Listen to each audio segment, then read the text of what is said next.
महामत कहे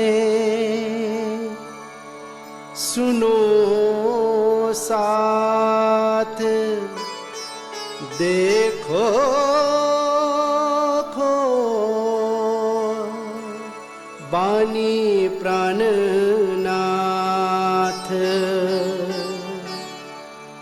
धनी ल्याए धाम से बचन,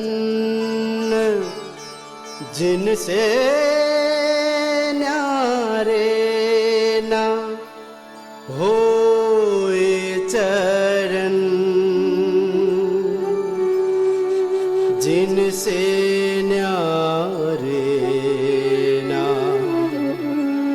होए चरण।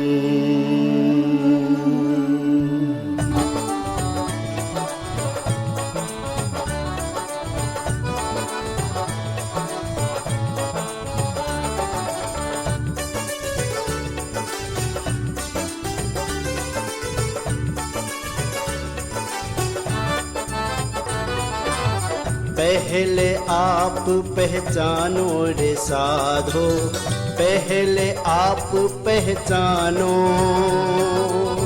पहले आप पहचानो रे साधो, पहले आप पहचानो। बिना आप चिन्हे पार ब्रह्म को, बिना आप चिन्हे पार ब्रह्म को, कौन कहे मैं जान्यो। पहले आप पहचानो रे साधो, पहले आप पहचानो, पहले आप पहचानो रे साधो, पहले आप पहचानो।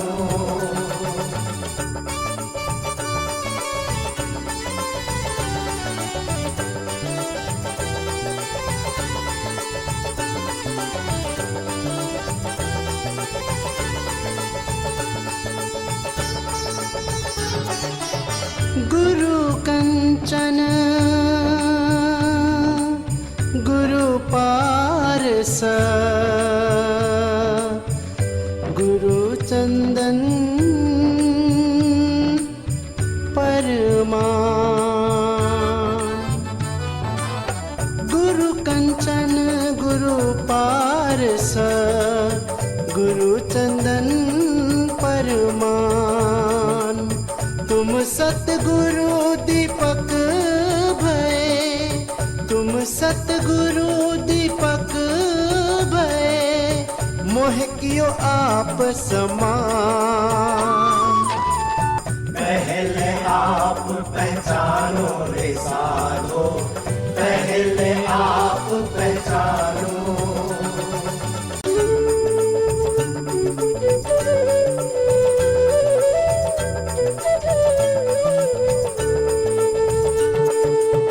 हद पार बेहद है, बेहद पार अक्षर, अक्षर पार वतन है, अक्षर पार वतन है। जागिए इन घर। पहले आप पहचानो रे साधो, पहले आप पहचानो।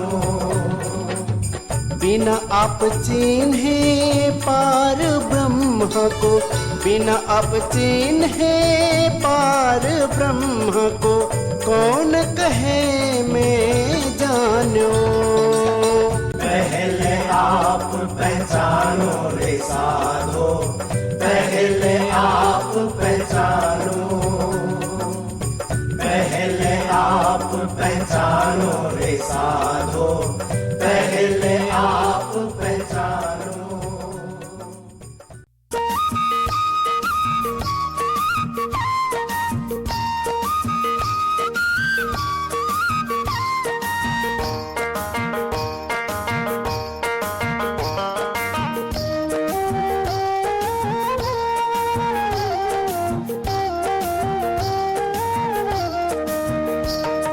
मुरली की हर तान तान पे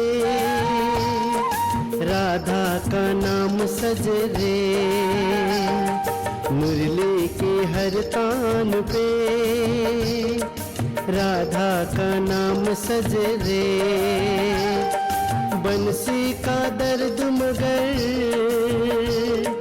बंसी का दर्द मगर मीरा के मन में जगे रे, मुरली की हर तान पे राधा का नाम सज रे।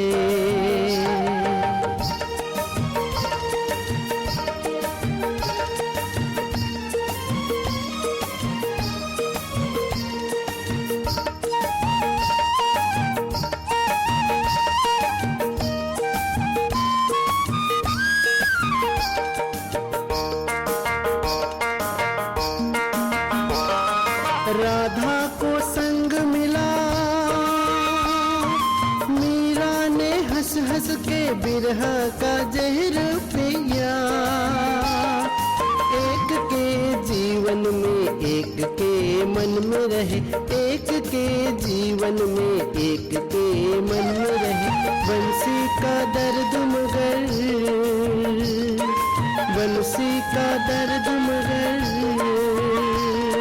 मीरा के मन में जगे रे, मुरली की हर तान पे राधा का नाम सज रे, मुरली की हर तान पे।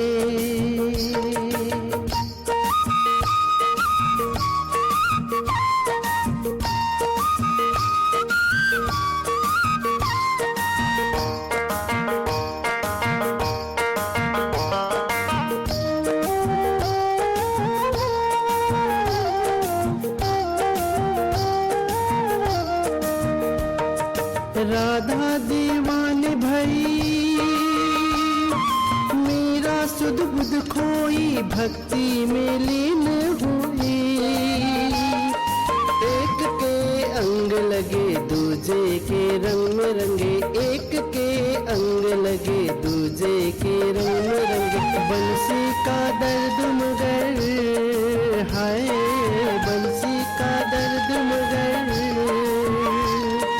मीरा के मन में जगे रे, मुरली की हर तान पे राधा का नाम सज रे, मुरली की हर तान पे।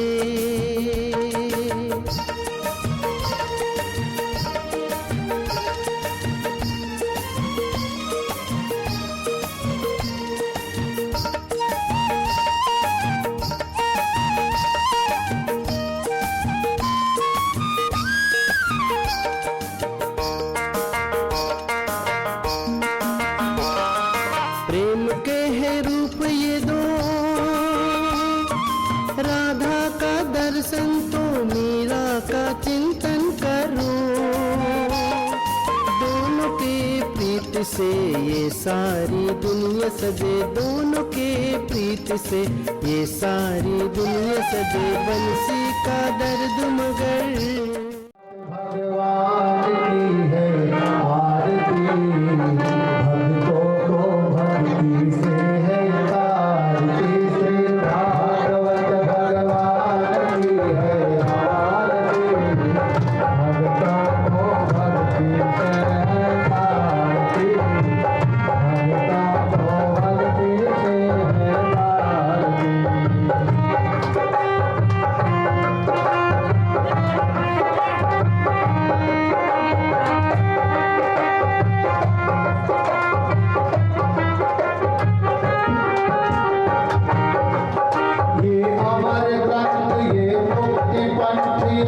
पंचवेद निराला, नवज्योति जगाने वाला।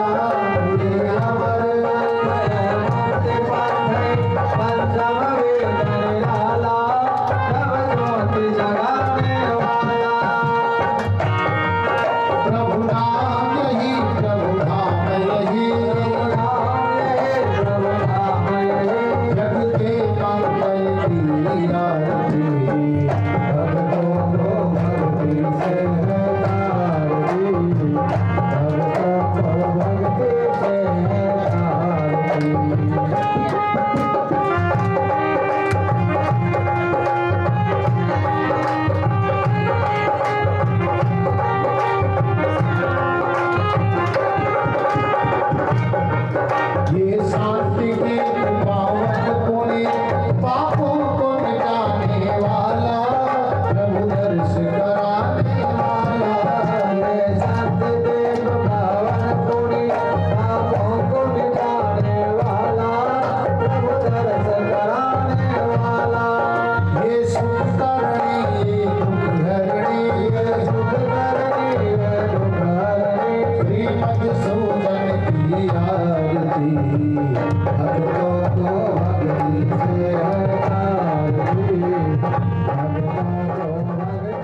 बांधे भवन में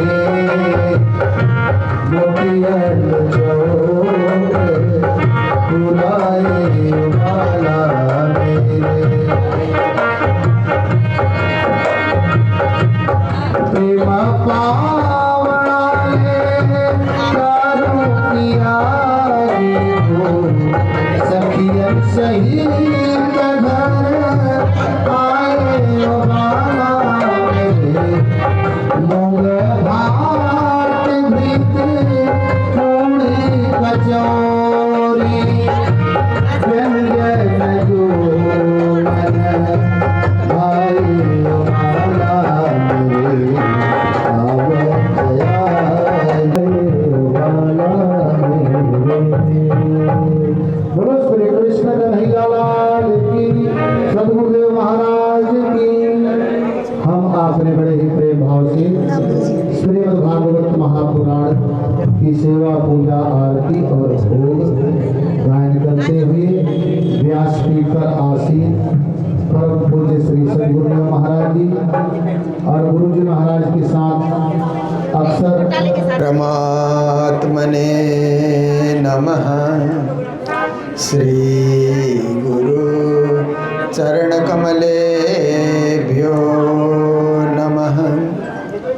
निजानन्दस्य कृष्णस्य प्राणनाथस्य वै ध्रुवं चरित्रं पावनमेतद् यच्च लोके सुदुर्लभं पठनात् श्रवणात् चैव प्रेम भक्त्या समर्जनात् लभते चेप्सितं लोके अन्ते च पदमाव्ययम्। निजानंद निज नाम है श्री कृष्णा धनि धाम। श्यामा सुंदर साथ सब राखो हृदय धाम। मंगल कृष्ण प्रणाम है मंगल धर्म प्रकाश। मंगल सुंदर साथ है मंगल धाम उजास। मंगल सुंदर साथ है मंगल धाम उजास। बोलो वृंदावन बिहारी लाल की, श्री सद्गुरु महाराज की, श्री प्राणनाथ प्यारे की, गुरु जी मंगलदास महाराज की। आओ श्री राज तरस रहे नैना। आओ श्री राज तरस रहे नैना। आओ नंद लाल तरस रहे नैना। आओ नंद लाल तरस रहे नैना। तरस रहे नैना। तरस रहे नैना। तरस रहे नैना। तरस रहे नैना। आओ नंद लाल तरस रहे नैना। आओ नंद लाल तरस रहे नैना। आओ गोपाल तरस रहे नैना। आओ गोपाल तरस रहे नैना। बोलो सतगुरु महाराज की। आज यहाँ सिलीगुड़ी स्थित अत्यंत धर्म प्रेमी श्री फूलचंद जी, जो परमात्मा के प्यारे हो चुके हैं और हमारे बीच उनकी अंगना धर्मपत्नी रत्ना देवी जी और तीनों सुपुत्रा पुत्र बधुए सपरिवार के सौजन्य से यह श्रीमद् भागवत कथा हो रही है।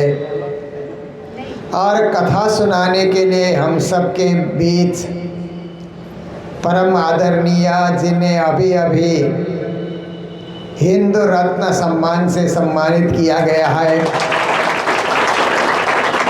पूज्य स्वामी श्री 108 सदानंद जी महाराज, जो समाज के लिए, देश के लिए, धर्म के लिए, मानवता के लिए, गौ माता की सेवा के लिए और जन जन की सेवा के लिए समर्पित हैं।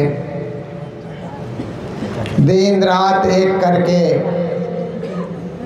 सेवा के माध्यम से समाज उत्थान का कार्य कर रहे हैं। तो ऐसे पूज्य महाराज जी कथा सुनाने के लिए व्यास आसन पर विराजमान हैं और फिर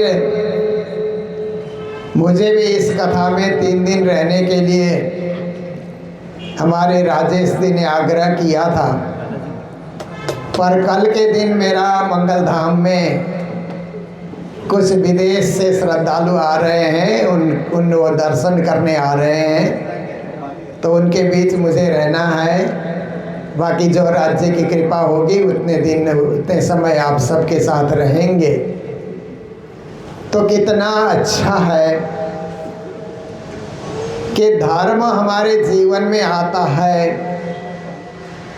तो बहुत कुछ लेकर के आता है। शांति लेकर के आता है, सद्भाव लेकर के आता है, प्रेम लेकर के आता है, संस्कार लेकर के आता है, सुंदर विचार लेकर के आता है, संस्कृति लेकर के आता है, परोपकार को लेकर के आता है और हमेशा हमेशा झुकने का जो है ऐसा एक सुंदर व्यवस्था लेकर के धर्म आता है। आप देखिए, जिसके घर में मंदिर है, धर्म है, गुरुजन आते हैं, सत्संग कथा होती है, उनके बच्चों को देखिए, और जिसके घर में कोई मंदिर भी नहीं है, पूजा पाठ भी नहीं है, गुरुजन भी नहीं आते, उनके बच्चों को देखिए। जिसके घर में गुरुजन आते हैं उनके बच्चों के सिर पे हाथ रखने से बोलते हैं आशीर्वाद दीजिए, आशीर्वाद दीजिए। जिसके घर में कभी गुरुजन नहीं आते और कदाच पहुंच गए, ऐसे बच्चों के सिर पे हाथ रखो तो नो नो नो ऐसे करते रहते बच्चे लोग, क्योंकि उनमें संस्कार नहीं है। इसलिए उनको पता ही नहीं कि सिर पे हाथ रखने का क्या अर्थ होता है। पर जिन बच्चों को माता पिता का संस्कार, दादा दादी का भी संस्कार बहुत बड़ा होता है, क्योंकि छोटे बच्चे दादा दादी से भी चिपके रहते हैं ना। दादा को दादा नहीं कहते ना, दादू कहते हैं ना। छोटे छोटे बच्चे, उनको अच्छा लगता है, और दादा दादी से कुछ सुनना बच्चों को अच्छा भी लगता है। तो संस्कार है जो बच्चों को दिया जाता है, ये धर्म से ही संभव है। तो जीवन में संस्कार आ जाए तो हम शुभ कर्म करते हैं, अच्छा कर्म करते हैं। संस्कार आता है तो बच्चे सुबह सुबह स्कूल जाने का ड्रेस पहनते हैं और मंदिर के सामने हाथ जोड़ करके बच्चे खड़े हो जाते हैं ना। फिर जो प्रार्थना उनको आती है, चाहे 1 मिनट खड़े हो, आधा मिनट खड़े हो, कुछ भी हो, संस्कारी बच्चे मंदिर में खड़े हो करके प्रणाम करके जाते। एग्जाम के दिनों में और ज़्यादा परमात्मा को याद करते हैं संस्कारी बच्चे। और जिनमें संस्कार नहीं है वो तो कभी मंदिर की ओर देखता भी नहीं है। तो संस्कार से हमारे जीवन में परोपकार की भावना, परहित की भावना, परहित सरिस धर्म नहीं भाई कहते हैं ना। संसार में औरों का हित करना, औरों की भला करना, औरों को सुख देना, औरों के विषय कोई कुछ सोचना। देखिए, अपने विषय में तो हर कोई सोचता है, पर एक कवि कहता है अपने लिए जिए तो क्या जिए, तू जिए दिल जमाने के लिए। ज्ञानियों का कहना है कि हम अपने लिए तो दुनिया वाले बहुत जीते हैं, पर आप जमाने के लिए, समाज के लिए, धर्म के लिए, राष्ट्र के लिए, मानवता के लिए जिए। आप देखिए, भारत देश 1000 साल तक विदेशियों के शासन में रहा, और विदेशियों ने शासन इसलिए किया, विदेशी लोग इस देश में इसलिए आए कि हमारे देश के राजाओं में उस समय एकता नहीं थी। कोई विदेशी आकर के आक्रमण करे तो पड़ोसी राजा उसको सहयोग नहीं करता था, खुशियां मनाता था कि मेरे पड़ोसी को वो क्या है, जीत रहा है, उसका धन हरण कर रहा है, हम तो सुखी हैं। आज पड़ोसी को जीता, कल आपको भी जीतेगा, कल आपका भी धन हरण करेगा। तो इस कारण देश के राजाओं में एकता न होने के कारण 600 राजा राज करते थे, उनमें एकता नहीं थी। इसलिए धीरे धीरे विदेशियों ने पहले लूटना प्रारंभ किया, धीरे धीरे वही राज्य कायम करके बैठ गए। इसी प्रकार मुगल लोग आए, इसी प्रकार अंग्रेज लोग आए और कई जाति के लोग आए। तो आप देखिए कि फिर हमारे देशवासियों में देश स्वतंत्र करने की एक तीव्र इच्छा कि यह देश कितना महान है, भारत कितना महान है। भारतीय संस्कृति, भारतीय सभ्यता, भारतीय धर्म, भारतीय परंपराएं विश्व में एक सर्वश्रेष्ठ परंपरा है, सर्वश्रेष्ठ धर्म है, सर्वोत्तम धर्म है। इसलिए हम देश की स्वतंत्रता के लिए लड़ाइयाँ लड़ें, कुर्बानियाँ दें, शहीद बने और इस देश को हम स्वतंत्र करें। इसके लिए बड़ी उन्होंने कुर्बानियाँ दी है, बड़ी लड़ाइयाँ उन्होंने लड़ी, उनका विरोध किया, तब जाकर के आज देश स्वतंत्र हुआ है। उसके लिए हमारे महामती स्वामी श्री प्राणनाथ जी महाराज भी ऐसे जमाने में थे, सदगुरु देवचंद्र जी महाराज भी, जब इस देश में मुगलों का शासन चलता था। उन मुगलों को भी सही धर्म समझाने के लिए, धर्म का यथार्थ बताने के लिए, धर्म की वास्तविकता बताने के लिए महामती प्राणनाथ जी ने भी बड़ा भारी प्रयास किया कि आप लोग इस देश में राज कर रहे हो तो इस देश के धर्म और संस्कृति को आप समाप्त नहीं कर सकते, क्योंकि एक महान संस्कृति है, महान सभ्यता है, इसका विनाश नहीं कर सकते। प्राणनाथ जी महाराज ने भी उनको बहुत समझाने का प्रयास किया। प्राणनाथ जी की वाणी पढ़ने से हमें पता लगता है, क्योंकि उनकी वाणी में सबसे पहले हम खोल करके देखते हैं तो कृष्ण भक्ति की बात आती है, रसरास की बात आती है कि जीवन में रस भर दिया जाए। बहुत सारे लोगों के जीवन में रस नहीं होता है ना, तो उनसे बात करो तो अच्छा नहीं लगता बात करना, एक दो बात करने के बाद छोड़ो इनसे क्या बातें करना। पर किसी के जीवन में रस होता है तो आधा घंटा भी बात करते हैं, प्रेम से उनकी बातें सुनते रहते हैं, और विशेष उनकी बात मीठी होती है जिनके जीवन में भक्ति का रस होता है। कृष्ण भक्ति का रस जिनके जीवन में उतर आए तो ऐसे कृष्ण भक्ति का रस बार बार सुनने की इच्छा होती है, क्योंकि हम भी कृष्ण के ही अनुरागी हैं। हमारी आत्मा भी कृष्ण के ही चरणों से इस दुनिया में आई है, परब्रह्म परमात्मा के परम धाम से इस दुनिया में आई है, इसलिए उनकी बातें बार बार सुनना हमें अच्छा लगता है। तो प्राणनाथ जी ने रास ग्रंथ में सबको रसपान कराया कि भक्ति से बढ़कर दुनिया में कोई चीज़ नहीं है। भक्ति करोगे तो मुक्ति मिलेगी, भक्ति नहीं करोगे तो संसार का बंधन कभी नहीं कटेगा, बार बार जन्म मृत्यु का चक्र चलता रहेगा। इसके लिए इसको काटने का, इससे निवृत्त होने का एक ही उपाय है कि परमात्मा की भक्ति की जाए, परमात्मा को याद किया जाए, परमात्मा की पूजा की जाए। सुबह सुबह उठ करके हमको कहीं जाना ही नहीं है, अपने ही घर में बैठ करके पूजा करनी है, क्योंकि हमने अपने घर में ही परमात्मा को बिठा रखा है, तो सबसे पहले तो उनकी पूजा करनी है, उनकी आराधना करनी है, उनको ही भोग धराना है और उनको ही चंदन करना है। जो कुछ करना है श्रद्धा व्यक्त उन्हीं को करना है।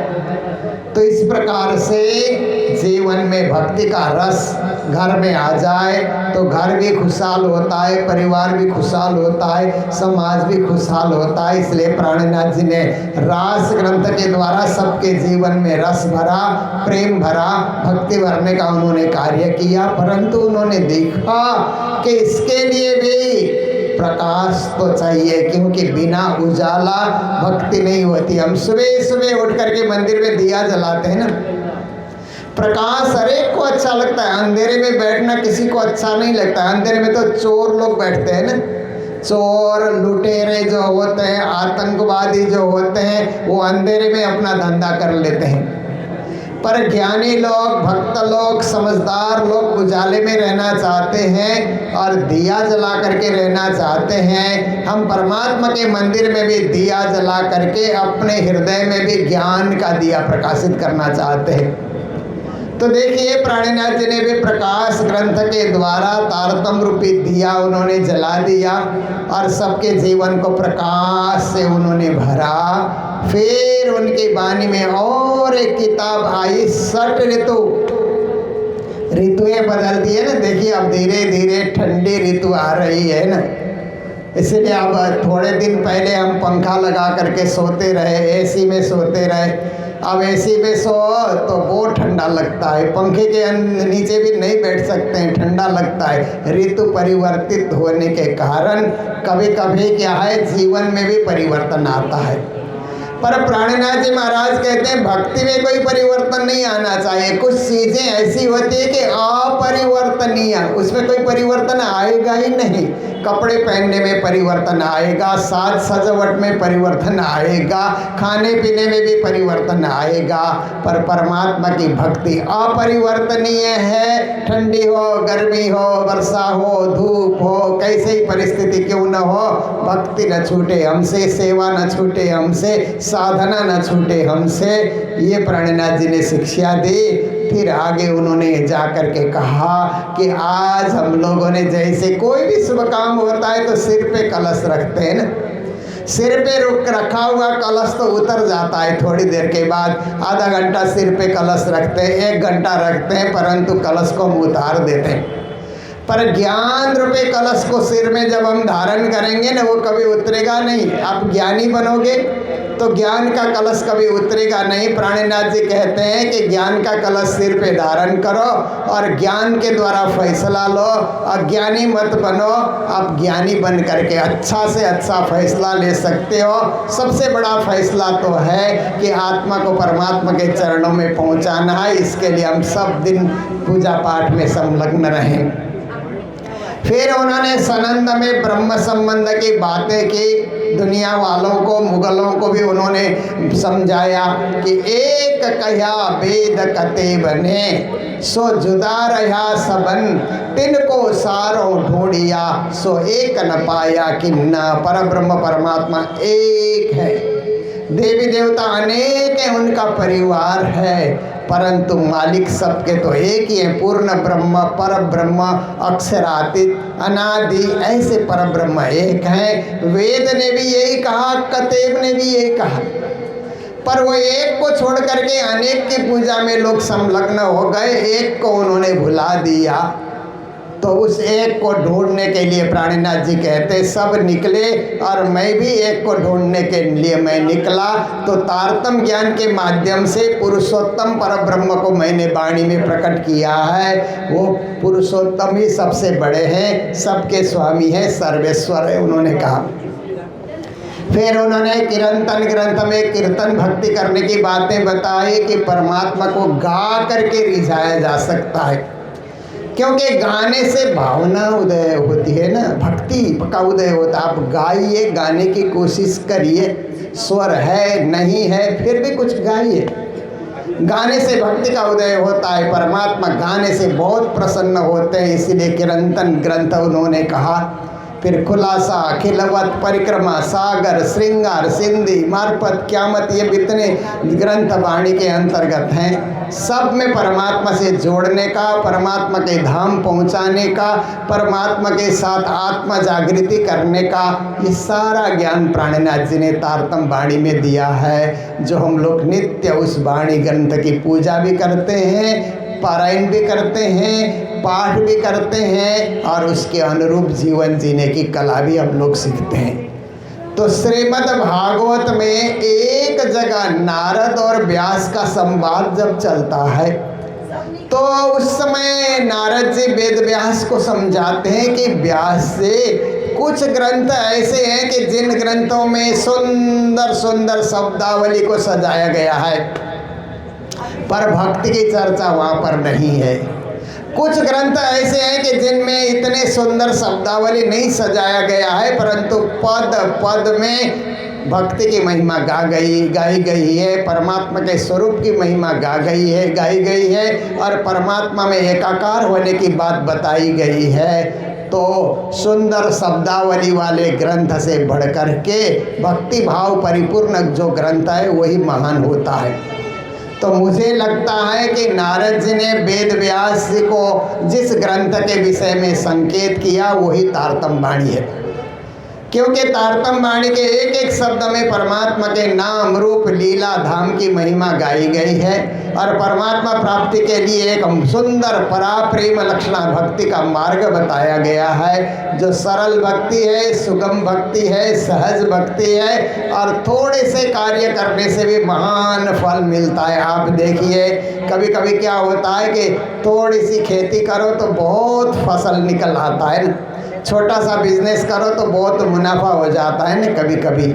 ऐसे ही ये जो प्राणनाथ जी ने भक्ति बताई है, वो थोड़ी सी भक्ति भी आप करोगे, महान फल परम धाम की प्राप्ति, आवागमन से रहित हो जाना, सदा सत्य चिद आनंद में डूबे रहना, अलमस्त रहना, ऐसे परम पद की प्राप्ति होती है। इसलिए कृष्ण ने अर्जुन को गीता में कहा, स्वल्पमप्यस्य धर्मस्य त्रायते महतो भयात्। हे अर्जुन, थोड़ा भी धर्म करो, पर थोड़ा भी धर्म महान फल देता है, परम पद में पहुंचा देता है, आवागमन से रहित कर देता है। इसलिए जीवन में कुछ न कुछ धर्म करना बहुत ज़रूरी है। कर्म तो बहुत लंबा चौड़ा है, 24 घंटा कर्म करोगे तो भी कर्म पूरा नहीं होता है, पर धर्म तो आप 5 मिनट 10 मिनट आधा घंटा करोगे तो भी बड़ा भारी फल मिल जाता है। इसलिए धर्म के मार्ग से हम वंचित न रहें, सदा सदा धर्म मार्ग में हम लगे रहें। और यह परिवार भी जब से यहाँ मंदिर बना और पूज्य महाराज जी से जुड़ा हुआ, तब से लेकर के निरंतर मंदिर की सेवा में, धर्म की सेवा में संलग्न परिवार है। और ऐसे परिवार के बीच पूज्य महाराज जी बैठ कर के श्रीमद् भक्ति रसामृत भागवत और कृष्ण कथा का आनंद आप सबको दे रहे हैं, बहुत ही प्रसन्नता का विषय है। बोलो कृष्ण कन्हैया लाल की। सद्गुरु